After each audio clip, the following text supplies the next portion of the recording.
Assalamualaikum warahmatullahi wabarakatuh. Perkenalkan, saya Siska Ramadhani dengan NIM A1A325015 dari kelas R001 mata kuliah globalisasi.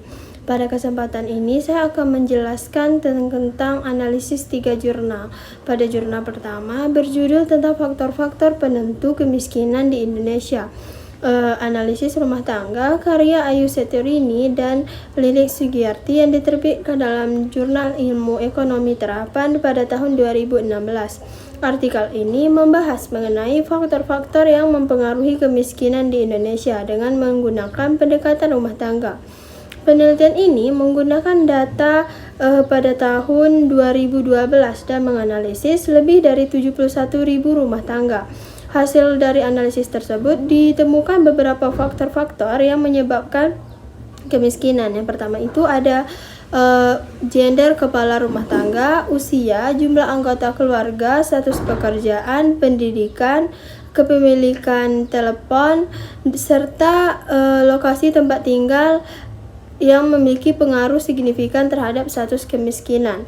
Menurut analisis tersebut, rumah tangga yang dikepalai perempuan memiliki jumlah anggota keluarga yang banyak serta berpendidikan rendah dan tinggal di daerah pedesaan cenderung memiliki risiko kemiskinan yang lebih tinggi.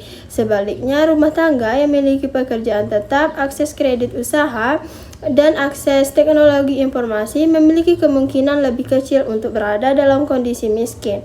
Menurut analisis saya, salah satu temuan yang paling menarik adalah pengaruh jumlah anggota rumah tangga.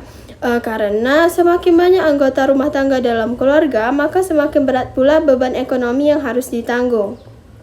Selain itu, faktor pendidikan. Pendidikan merupakan faktor yang sangat menentu karena menurut saya pendidikan bukan hanya membantu seseorang untuk mendapatkan pekerjaan yang lebih baik, tetapi juga mempengaruhi pola pikir, kemampuan mengambil keputusan, dan kemampuan beradaptasi terhadap perubahan ekonomi. Oleh karena itu, peningkatan kualitas pendidikan harus menjadi prioritas utama dalam upaya pengentasan kemiskinan di Indonesia. Sebagai solusi, saya berpendapat bahwa pemerintah perlu meningkatkan pemerataan pembangunan khususnya di wilayah pedesaan melalui pembangunan infrastruktur, peningkatan kualitas pendidikan, serta perluasan akses modal usaha bagi masyarakat kecil.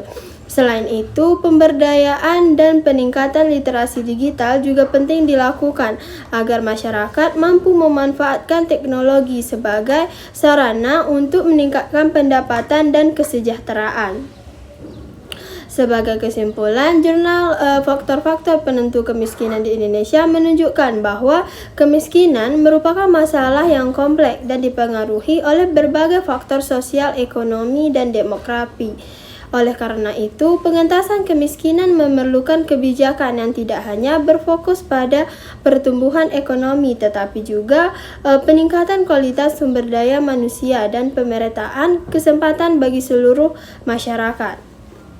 Yang kedua yaitu analisis jurnal yang berjudul Budaya Kemiskinan dalam Penanggulangan Kemiskinan di Indonesia, karya Johan Arifin yang diterbitkan dalam Jurnal Sosio-Informa Volume 6 nomor 2 pada tahun 2020. Jurnal ini membahas bahwa kemiskinan tidak hanya disebabkan oleh faktor ekonomi seperti rendahnya pendapatan dan kurangnya lapangan pekerjaan, tetapi juga dipengaruhi oleh faktor budaya yang berkembang dalam masyarakat. Dalam jurnal tersebut dijelaskan bahwa budaya kemiskinan yang dikemukakan oleh Oscar Lewis. Konsep tersebut menjelaskan bahwa kemiskinan dapat menjadi suatu pola hidup yang diwariskan dari generasi ke generasi melalui cara berpikir, kebiasaan, dan nilai-nilai tertentu yang membuat masyarakat sulit dalam keluar dari kondisi miskin. Dalam jurnal tersebut dijelaskan bahwa ada beberapa karakter yang masih ditemukan dalam masyarakat di Indonesia seperti sikap pasrah terhadap keadaan, kurang disiplin, meremehkan waktu, suka menjadi jalan pintas, serta ketergantungan terhadap bantuan dapat menjadi penghambat dalam upaya peningkatan kesejahteraan masyarakat. Selain itu, adanya fenomena sebagai masyarakat lebih memilih mempertahankan status miskin agar tetap dapat mendapatkan bantuan sosial dari pemerintah.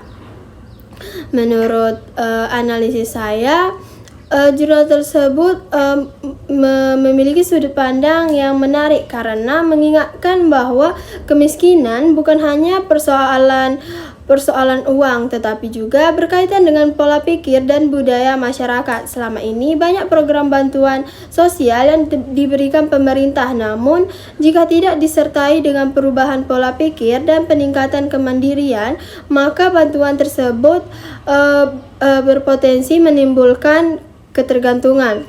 Namun demikian, saya juga melihat bahwa kemiskinan tidak boleh hanya dijelaskan dari sisi budaya saja. Masih banyak masyarakat miskin yang sebenarnya memiliki semangat kerja yang tinggi, tetapi karena terbatasnya oleh akses pendidikan, lapangan pekerjaan, modal usaha, dan kesempatan ekonomi. Oleh karena itu, faktor budaya dan faktor struktural harus dilihat secara seimbang. Menurut saya, solusi yang paling tepat adalah menggabungkan pendekatan ekonomi dan pendekatan budaya.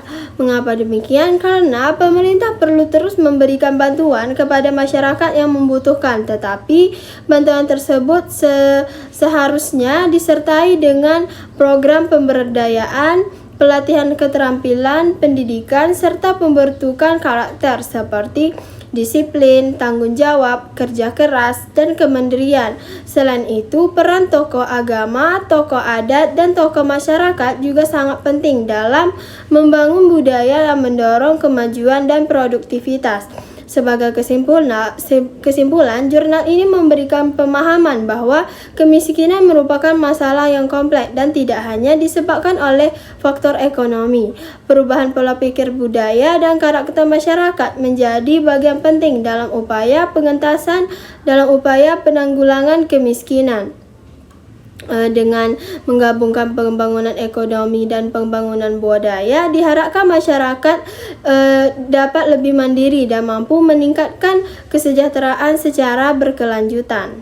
Pada analisis ketiga, yaitu saya menganalisis artikel jurnal yang berjudul Kesenjangan Sosial di Perkotaan, Kemiskinan dan Ketimpangan yang ditulis oleh Muhwatif Masauna, Siti Hamra, Nuratika, dan Angelina Panggoa. Menurut hasil analisis saya, artikel ini membahas tentang masalah kesenjangan sosial yang masih banyak terjadi di wilayah perkotaan. Kesenjangan sosial tidak hanya berkaitan dengan perbedaan pendapatan masyarakat, tetapi juga mencangkup perbedaan akses terhadap pendidikan, kesehatan, pekerjaan, dan fasilitas umum lainnya. Akibatnya, sebagian masyarakat dapat menikmati hasil pembangunan, sedangkan sebagian lainnya masih mengalami kesulitan dalam memenuhi kebutuhan hidup mereka. Berdasarkan artikel tersebut, terdapat beberapa faktor utama yang menyebabkan kesenjangan sosial, yaitu ketimpangan ekonomi, rendahnya akses pendidikan, terbatasnya layanan kesehatan, urbanisasi yang cepat, serta kebijakan publik yang belum sepenuhnya efektif. Menurut saya, faktor pendidikan menjadi salah satu penyebab yang paling penting karena pendidikan dapat menentukan kualitas sumber daya manusia dan kesempatan seseorang dalam memperoleh pekerjaan yang lebih baik. Menurut pandangan saya, salah satu permasalahan terbesar dari kesenjangan sosial adalah munculnya lingkaran kemiskinan yang sulit diputus. Masyarakat yang memiliki keterbatasan pendidikan dan ekonomi akan sulit meningkatkan kualitas hidupnya, sehingga kesenjangan terus berlangsung dari satu generasi ke generasi berikutnya. Sebagai solusi, pemerintah seharusnya perlu meningkatkan pemerataan pendidikan, memperluas akses layanan kesehatan, menciptakan lapangan kerja yang luas, serta membuat kebijakan yang lebih berpihak kepada masyarakat yang berpenghasilan rendah. Selain itu, kerja sama antara pemerintah, masyarakat, dan sektor swasta juga sangat diperlukan untuk mengurangi kesenjangan sosial di perkotaan. Kesimpulannya, artikel ini memberikan pemahaman bahwa kesenjangan sosial merupakan masalah yang kompleks dan harus ditangani secara bersama-sama. Pembangunan tidak hanya berfokus pada pertumbuhan ekonomi, tetapi juga harus memperhatikan pemerataan kesejahteraan agar seluruh masyarakat dapat merasakan manfaat pembangunan secara adil. Demikian 3 analisis jurnal yang saya sampaikan, semoga bermanfaat. Terima kasih. Wassalamualaikum warahmatullahi wabarakatuh.